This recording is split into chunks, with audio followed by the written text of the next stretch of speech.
Hi, this is Katie Pertete, and today I'm going to show you how to make a rainbow wreath using the Watery Foliage. There's a link to download this template below, and I hope you follow along and learn something new. And if you enjoy it, be sure you like and subscribe so you can see the next time that we post.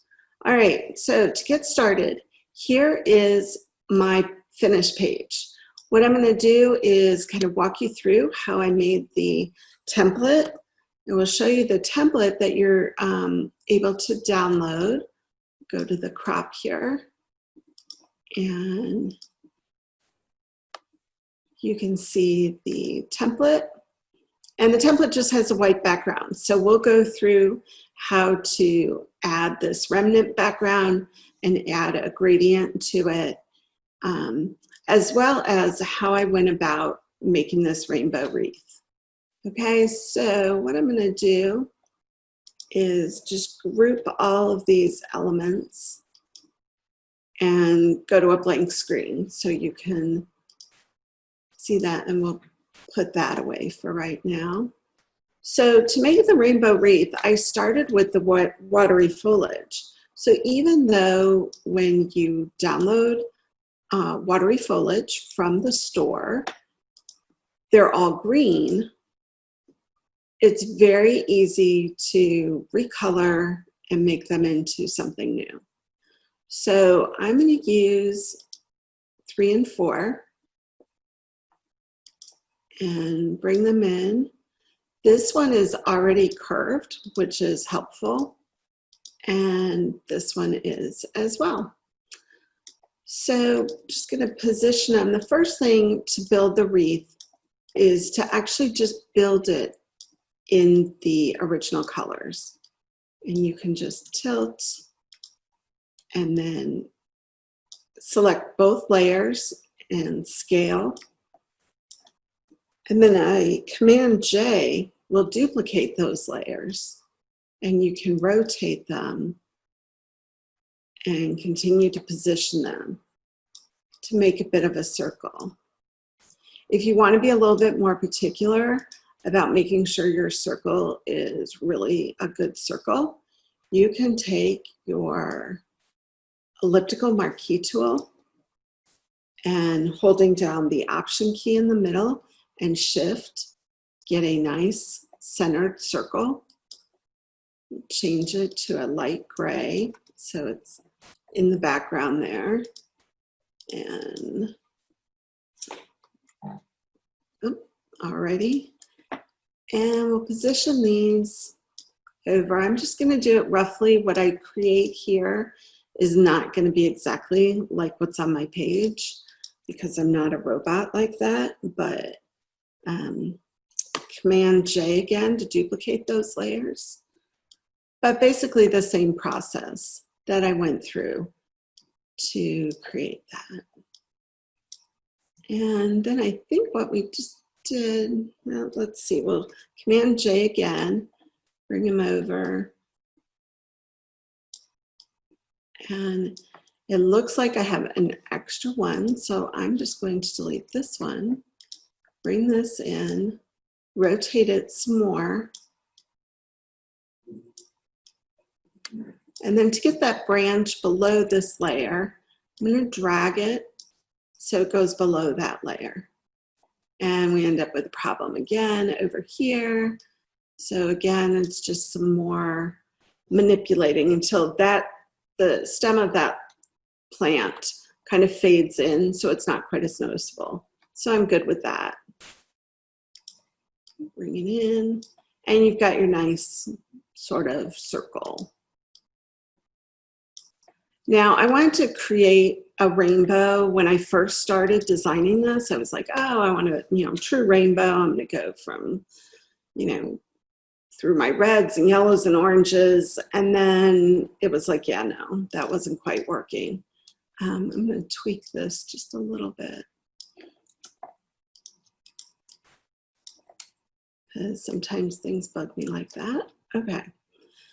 So, so I decided to just stick, I'm in the greens here. Let's go to greens and blues. So what I'm going to do, just so we can easily flop back and forth, there's our finished piece, and here's where we're at now. Yeah, a little lopsided this time, huh? But still good, still good, it still works. Okay, so as you can see, I went from greens. Really, actually, I started with the dark blues, now that I'm remembering, to turquoise, into the greens, and to yellows. So let's do that again. Let's start with the dark blues. So using Control and click, and I believe it's right click on a PC, I can select which branch I want to start with. And I'm just going to use the Command U to adjust the hue saturation. This isn't just super simple. A lot of times there's some tweaking involved. So let's see, we'll go to like a navy. And this one actually seems to work okay. So I'm going to stick with that. And again, I Control click.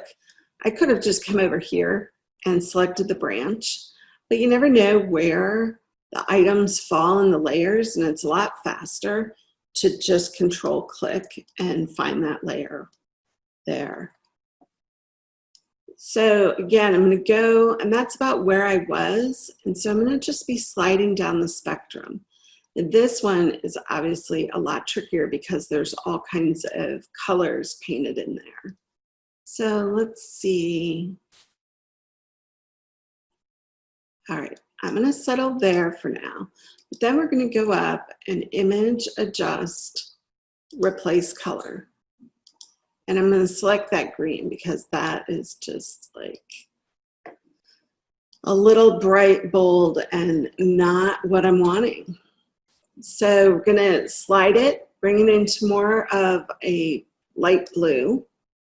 And that works a lot better than the fluorescent green, don't you think? And go back again, image, adjust, replace color.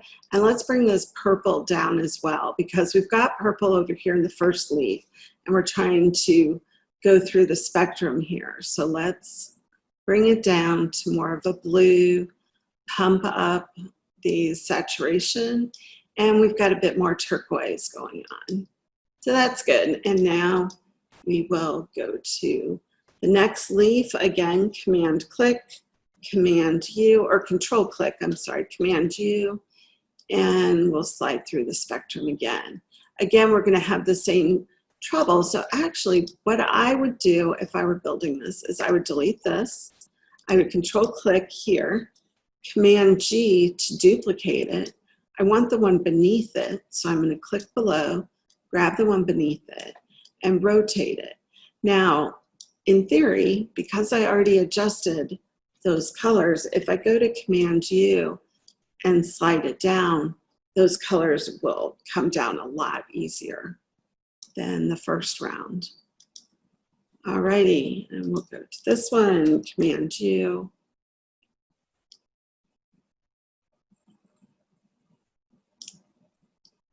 And don't want to be too tedious here because I had a few other things I want to cover. So we're going to just kind of tweak these. Command M brings up my curves, and I can lighten it a bit. And for the sake of demonstration, I'm going to leave it at that, and I'm going to scale it down. Now to bring in some elements, I chose in this piece to bring in the messy stitch circles. And I'll post links to these in the comments below for YouTube. And just position it there. And then I don't think I saved my photo. So I'm going to go ahead here. We've got the Vintage Photo Frames 45. And we brought those in. And I made some word strips to go with this. And I grabbed a picture of myself out in the yard with my flowers because, you know, for the love of flowers. And I'm just scaling it. And then I'm going to go here and create clipping mask. And because it's in the layer above the photo layer, it's going to clip right to that photo. So another thing I wanted to show you was adding the texture to the background. When you look at the page, my finished page here, you can see I added the textured white paper in the background, so I have a nice canvas feel. But then I also added texture with the remnant overlay. All right, so if I come in here and I bring in the remnant overlay, this is what they look like when you download them from the store. I click and drag in and have it for my background. Now, I don't know if you saw Sarah's tip from a couple months ago, but oh my gosh, a lifesaver tip that I did not know about myself. So if you just wanted to color this, if you hold down Shift, Option, and Delete, look at that, it fills it with your foreground color. So quick, so easy, just, I didn't know that that existed. I knew you could have something selected and use key commands to fill it that way, but I didn't know that it would recolor any black layer by, again, just using Shift Option. We'll select a color here, Shift Option and Delete, and it fills it with your background color. Shift Command Delete fills it with your foreground color. So super cool. But just filling it with one color, I really didn't feel like it really accented the rainbow effect. So what I'm going to do is I created a gradient. So this is my gradient that I created. Let's see, there we go. And we're going to make a new one just to kind of show you how to add the colors to the gradient. What I did was I was sampling colors from the graphic. So clicking on the first color box on the far left, it's going to show where my colors start from. And I'm sampling a color, and these show where the next color comes into play and how much of one color you get to the other. So click this. And I'm just going to change this one to more of a green. And you get the idea here of what we're getting. And then I've got a whole rainbow. So I'm going to make a new layer and command and hover over the overlay layer to get an active selection. I'm going to turn off that layer. I'm going to Command H to hide the visibility because I don't like to see the marching ants. It's just a personal preference. And holding down the Shift key, I'm going to click and drag. And that's going to bring my starting point where I clicked from is where that dark blue will start. So I could click down here and you can see that the yellow is going to take over more of the background because I stopped halfway through. I can click and drag up and I'm going to have far less yellow because I'm dragging up further in the background. And there you've got a nice rainbow effect, and it's really pretty easy to sample the colors from your graphic and add that background. And you can lighten it a little bit by Command M, bump up your curves.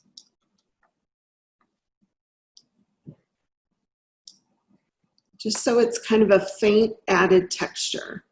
Now the other thing that's included in the template, and you can see it in my final page here, is a text path in the shape of a circle.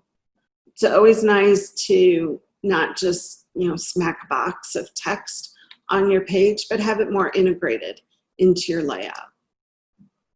So to do that, we're going to take the pen tool. And even though, you know what, I'm going to bump my little leaves because it's going to bug me. And keep in mind, you can, play with these to your heart's content. Move them around, just getting the wreath started was the main focus, and then you can go from there. Whoops, why did that do that? There we go. All right. So taking the pen tool, I'm going to click, and that makes my starting point. And then when you click and drag, you get the forward and reverse directional lines showing where your path is headed. You can make your next click, and it will take the forward directional line and automatically make that curve. Or you can option click on that point to get rid of your forward directional line and have a little bit more control and choice over your next point. Then, since I've got my text path there, I'm going to make sure, I'm going to select my type tool and make sure I have the left alignment. And actually, you know what? I'm going to switch it up. I'm going to the center, and I'm going to start here in the center of my wreath. And I'm going to type my text path. And it's popping up as a default of what I had used previously. And I love Oceanside, and that's what I put in the template.